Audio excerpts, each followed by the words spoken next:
देशाचे गृहमंत्री अमित शहा ज्यांनी आम्हाला आमचे अधिकार दिले, आमचे हक्क दिले, आज महिला म्हणून आज आम्ही जे सक्षमपणे या ठिकाणी तुमच्यासमोर उभे आहोत, हे सगळे हक्क देणारे आमच्यासाठी सर्वस्व असणारे डॉक्टर बाबासाहेब आंबेडकर यांच्याविषयी एक सर्वोच्च पदावरची व्यक्ती, गृहमंत्री असणारी व्यक्ती जर म्हणत असेल की तुम्ही आंबेडकर काय म्हणता, अरे एवढ्या वेळा जर तुम्ही देवाचं नाव घेता तर तुम्हाला स्वर्ग भेटेल।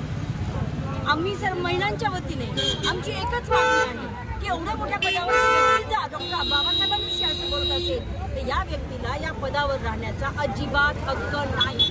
आणि आम्ही सगळ्या महिलांच्या वतीने आणि या व्यक्तीचा राजीनामा या ठिकाणी आम्ही महिला या ठिकाणी मागत दिलाच पाहिजे।